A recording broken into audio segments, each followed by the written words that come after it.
नमस्कार, मैं हूं आपके साथ मयंक। आज 28 तारीख है। पिछले 12 घंटों के अंदर ईरान, अमेरिका और इजराइल के बीच जो हालात हैं उससे जुड़े सारे अपडेट्स मैं आपको बताऊंगा। इस वक्त की सबसे बड़ी खबर है, ईरान और अमेरिका के बीच एक बार फिर भयानक जंग शुरू हो चुकी है और ईरान ने अब 3 अरब देशों पर निशाना साध दिया है। अरब देशों पर मिसाइल्स और ड्रोन से हमले शुरू कर दिए। देखिए, लगातार दूसरे दिन अमेरिका ने ईरान पर हमले किए हैं। ये हमले 3 आइलैंड्स पर हुए हैं, 3 ठिकानों पर हुए हैं। सिरिक आइलैंड, केशम आइलैंड और बंदर ए लेंगा जो शहर है, यहां पर ये हमले किए गए। 10 मिलिट्री साइट्स को, ईरान की 10 मिलिट्री साइट्स को जो है वो निशाना बनाया गया है। और खास तौर पर ये जो हमले थे, ये केशम और सिरिक आइलैंड पर किए गए। और अमेरिका के फाइटर जेट्स F-35 जेट से ये हमले किए गए हैं। बताया जा रहा है कि जो एयरक्राफ्ट कैरियर्स खड़े हैं अमेरिका के, वहां से इन जहाजों ने टेक ऑफ किया और भारी बमबारी की गई है ईरान के इन द्वीपों के ऊपर। उसके बाद हालात ये है कि ईरान ने जबरदस्त पलटवार शुरू कर दिया है। बहरीन में, कुवैत में, इराक में इस समय हमले जारी हैं। सबसे बड़े हमले बहरीन और कुवैत में हुए हैं। कुवैत में अली अल सलेम एयर बेस पर ईरान ने खैबर मिसाइल से बड़ा अटैक किया है और बड़े नुकसान की खबरें आ रही हैं। अमेरिका के बेस को एक बार फिर ईरान ने दहला दिया है और बड़ा नुकसान हुआ है। यहां पर इस तरह की खबरें आ रही हैं। देखिए, अली अल सलेम एयर बेस जो है कुवैत का, यहां पर बड़ी संख्या में अमेरिका के जेट्स मौजूद हैं, अमेरिका के सैनिक मौजूद हैं और इसे निशाना बनाया गया। और एक बार फिर अमेरिका का पेट्रियट सिस्टम खैबर मिसाइल के सामने बुरी तरह से फेल साबित हुआ है। बताया जा रहा है कि कई ड्रोन्स भी लॉन्च कर दिए गए हैं कुवैत के ऊपर और कई जगह धमाके की खबरें भी आ रही हैं इस समय कुवैत पर, यानी कुवैत पर बड़ा हमला कर दिया है ईरान ने। इसी के साथ जो है बहरीन में पोर्ट सलमान बेस है, मनामा में, बहरीन की राजधानी में, जहां पर अमेरिका का अड्डा है। खास तौर पर फिफ्थ फ्लीट जो है नेवी की, जिसको पहले भी कई बार ईरान ने निशाना बनाया है। और अब एक बार फिर बहरीन में लगातार दूसरे दिन ईरान की तरफ से बड़े मिसाइल अटैक शुरू हो गए हैं। देखिए, कल जो है वो बहरीन पे जो हमले किए गए, वो मुख्य रूप से ड्रोन स्ट्राइक्स थी। जो कल हमले किए थे ईरान ने, उसमें शायद 136 ड्रोन्स का इस्तेमाल किया गया था और ड्रोन अटैक किए गए थे। लेकिन अब जो है वो बहरीन पर बड़ा मिसाइल अटैक कर दिया है ईरान ने। खैबर मिसाइलें बरसा दी हैं फिफ्थ फ्लीट अमेरिका के हेडक्वार्टर पर। यहां पे भी कई जगह से धुआं उठता दिखाई दे रहा है और बड़े नुकसान की खबर आ रही है। इसी तरह से इराक में वो ग्रुप जो कि ईरान के खिलाफ है, उनके ऊपर भी लगातार हमले जारी हैं ईरान की तरफ से। देखिए, हालात ये हैं कि पूरे दुबई में, अबू धाबी में, सऊदी में, कतर में, सब जगह अलर्ट कर दिया गया है कि कभी भी ईरान की तरफ से इन देशों पर भी बड़े हमले हो सकते हैं। अब ये एमओयू को जो साइन हुआ था अमेरिका और ईरान के बीच में, इसको लगभग लगभग रद्द माना जा रहा है, कैंसिल माना जा रहा है।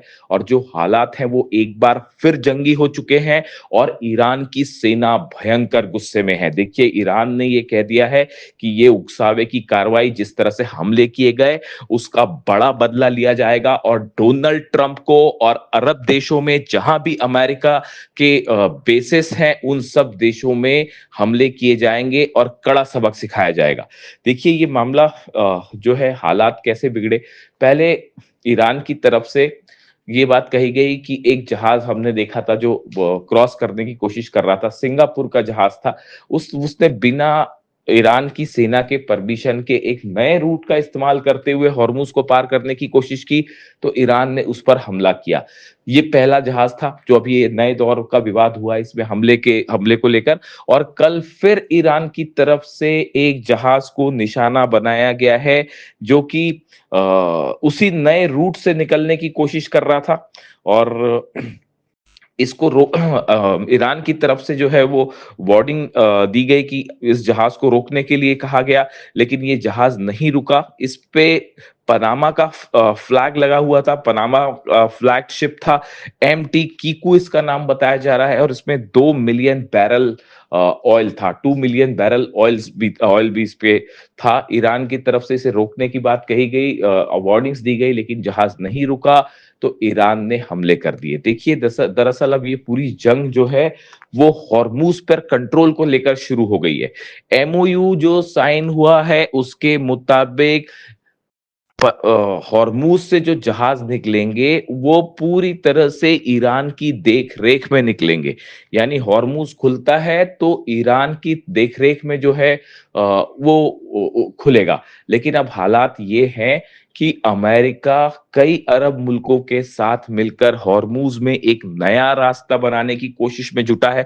वो पूरी तरह से ईरान को बाईपास करके यहां से जहाज निकालना चाहता है। ये एक बड़ी साजिश बताई जा रही है अमेरिका की कुछ अरब देशों के साथ मिलकर हॉर्मूज में, ऐसा ईरान का कहना है। ईरान ने साफ कर दिया है कि हॉर्मूज ईरान का था, ईरान का है और ईरान का रहेगा, और यहां पर किसी तरह की साजिश होगी तो उसका जवाब खैबर मिसाइलों से दिया जाएगा, उसका जवाब ड्रोन से दिया जाएगा। और हॉर्मूज में एक बार फिर ईरान की तरफ से जो हमले हुए हैं उसने ये साबित कर दिया है कि अमेरिका चाहे लाख कोशिश करे, किसी भी अरब देश के साथ मिलकर कोई कोशिश कर ले हॉर्मूज पर कंट्रोल करने की, लेकिन हकीकत यह है कि हॉर्मूज में ईरान की परमिशन के बिना परिंदा भी पर नहीं मार सकता। और पिछले 2 दिन से ये हमले हो रहे हैं, ये बात एक बार फिर बता रहे हैं कि अमेरिका को मुंह की खानी पड़ेगी हॉर्मूज में।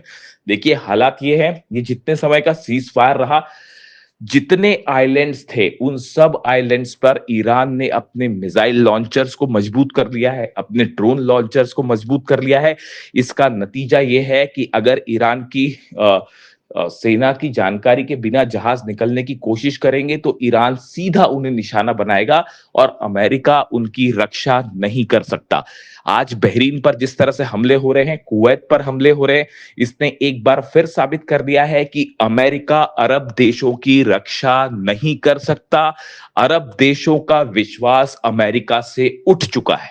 इसीलिए ईरान की तरफ से कहा गया था कि आप अमेरिका को एयर स्पेस ना दें, अमेरिका को हमले करने के लिए अपने देश की जमीन ना दें, वरना अंजाम बुरा होगा। और एक बार फिर मामला उसी तरफ बढ़ता दिखाई दे रहा है। अब हालात ये हैं कि एमओयू और सीज फायर जो है वो पूरी तरह से तार-तार हो चुका है, मामला बिगड़ चुका है। डोनाल्ड ट्रंप की तरफ से एक बार फिर नई वार्निंग आई है। डोनाल्ड ट्रंप ने कहा है कि no longer able to be reasonable. उन्होंने कहा है कि अब और संयम नहीं बरता जाएगा, ज्यादा रीजनेबल और नहीं हुआ जा सकता। Would be forced to militarily complete the job. उन्होंने कहा है कि अब सेना की मदद से हमारा लक्ष्य पूरा किया जाएगा। इसे एक प्रकार से इस बात का ऐलान माना जा रहा है कि अब अमेरिका और ईरान के बीच हालात और खराब होंगे और बड़ी जंग शुरू हो सकती है। इसी बात की वार्निंग रूस की तरफ से दी गई थी, इसी बात की वार्निंग चाइना की तरफ से दी गई थी। मैं आपको बार बार अपने वीडियोस में यह बात कह रहा था कि एक बार फिर धोखा होगा, एक बार फिर धोखा होगा, और देखिए वही बात सही साबित हुई। हमने एमओयू, जिस दिन एमओयू साइन हुआ था उसी दिन हमने अपने पॉडकास्ट में आपको बताया था कि इस एमओयू की कई शर्तें ऐसी हैं जिन्हें पूरा करना बेहद मुश्किल है, और ये एमओयू ज्यादा दिनों तक टिक नहीं पाएगा। और इस एमओयू के पीछे, पर्दे के पीछे ईरान के खिलाफ कई साजिश रची जा रही है। हॉर्मूज पर कैसे कब्जा किया जाए, इसकी साजिश है। ईरान के यूरेनियम पर कैसे कब्जा किया जाए, इसकी साजिश है। और कई अरब देशों की के साथ मिलकर अमेरिका एक बड़ा प्लान तैयार कर रहा है ईरान के खिलाफ। और देखिए एक बार फिर वही बात निकलकर सामने आ गई है, और अब नतीजा ये है, ईरान की सेना ने इस बात को साफ कर दिया है। नए बयान आए हैं आरजीसी की तरफ से, ईरान की सेना की तरफ से, कि आने वाले वक्त पे अरब देशों में जितने अमेरिकन बेसेस हैं उस पर और भयानक हमले किए जाएंगे। हॉर्मूज में हर चैलेंज का सख्त जवाब दिया जाएगा। ऐसा करारा जवाब जो शायद पहले भी नहीं देखा होगा। बताया जा रहा है ईरान एक बहुत बड़े हमले की प्लानिंग कर रहा है। हालात देखिए लेबनान में भी जिस तरह से है, लेबनान में एक बार फिर जो है नेतन्याहू ने बमबारी शुरू कर दी है और वहां पर भी मौतों की खबरें आ रही हैं। ऐसा ही हाल गाजा का है। लेबनान में जिस तरह से समझौता हुआ, लेबनान की सरकार जो कि अमेरिका की पिट्ठू है, उसके बीच में और इजराइल के बीच में उस समझौते को मानने से लेबनान के लोगों ने ही इनकार कर दिया है। नतीजा ये है, सड़कों पर हजारों लोग हैं, लाखों लोग हैं जो इस समझौते का विरोध कर रहे हैं, इजराइल का विरोध कर रहे हैं। लेबनान में जो है वो ऐसे हालात हैं कि सड़कों पर लाखों लोगों का प्रदर्शन और गुस्सा देखने को मिल रहा है। एक सिविल वॉर छिड़ चुका है।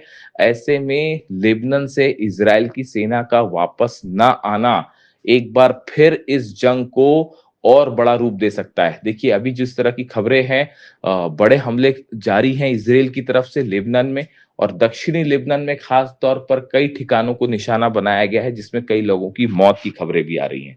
देखिए ये ऐसे हालात हैं जिसने एक बार फिर जो है पूरे मिडिल ईस्ट को एक जंग की तरफ आगे बढ़ा दिया है। अब ये एमओयू सिर्फ नाम मात्र का बचा हुआ है जिसका कोई नतीजा निकलता नहीं दिख रहा है, और हालात एक बार फिर जंग की तरफ बढ़ गए हैं और ऐसा लगता है कि शायद फिर से एक बार बड़ी जंग छिड़ सकती है। लेकिन फिलहाल जो हालात हैं, अरब देशों पर ईरान की बड़ी स्ट्राइक्स शुरू हो चुकी हैं।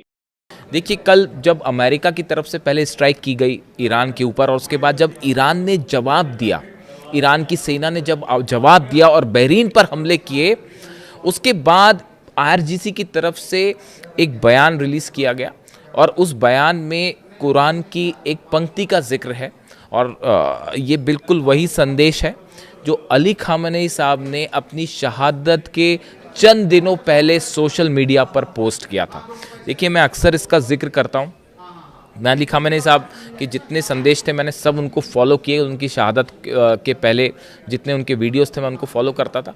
आखिरी जब उन पर हमला हुआ उसके चंद दिनों पहले उन्होंने अपने सोशल मीडिया पर एक पोस्ट उनके हवाले से किया गया था जिसमें कुरान की कुछ पंक्तियों का जिक्र था, जिसमें ये लिखा गया था कि अगर कोई आप पर हमला करता है तो उसको बिल्कुल उसी के अंदाज में जवाब दीजिए। ये बात अली खामेनी साहब ने पोस्ट की थी और ये अमेरिका और इजराइल के रेफरेंस में उन्होंने पोस्ट की थी कुरान की पंक्तियों का, आयतों का जिक्र करते हुए। यानी देखिए अली खामेनी साहब ने जो बात कही बिल्कुल उन्हीं पंक्तियों का इस्तेमाल अब ईरान की सेना ने भी किया है और आईआरजीसी ने भी इन्हीं पंक्तियों को पोस्ट किया और ये कहा कि अगर कोई आप पर हमला करता है तो उसको उसी की भाषा में जवाब दिया जाना चाहिए। और ये रेफरेंस था अमेरिका के हमलों का, जिस तरह से अमेरिका ने हमले किए और बिल्कुल अली खामेनी साहब ने जो रास्ता दिखाया उसी पर चलते हुए ईरान की सेना ने एक बार फिर अमेरिका के बेसिस पर जबरदस्त अटैक किया। मैं इसीलिए अक्सर कई बात ये कहता हूँ कि अली खामेनी साहब हमारे बीच में नहीं है, लेकिन उन्होंने अपनी सेना के लिए एक ऐसा विजन छोड़ दिया है, ईरान की जनता के लिए, ईरान के 9 करोड़ लोगों के लिए वो विजन छोड़ दिया है जिससे कभी ना अमेरिका और ना इजराइल ना ही कोई और मुल्क कभी ईरान को नहीं हरा सकता। हराने की बात तो छोड़िए, आज ईरान सब पर अकेला भारी पड़ रहा है, चाहे वो अरब देश हो, चाहे अमेरिका की फोर्सेस हो, चाहे नेतन्याहू की फोर्सेस हो। और इसके पीछे यही विजन है, यही प्लानिंग है, यही दूरदृष्टि है जो अली खामेनी साहब ने अपनी सेना को विजन दिया। इसीलिए मैं कहता हूं कि वो न सिर्फ एक अच्छे सुप्रीम लीडर बल्कि बेहतरीन मिलिट्री कमांडर भी थे। और ये ही उसका, ये जो कल ईरान की सेना ने जिस तरह से स्ट्राइक की और वो मिसाइल्स रुक नहीं पाई, ड्रोन्स रुक नहीं पाए और जिस अंदाज में हमला किया, ये एग्रेसिव जेस्चर बताता है कि अली खामेनी साहब ने जो है वो ईरान की जीत सुनिश्चित कर दी है।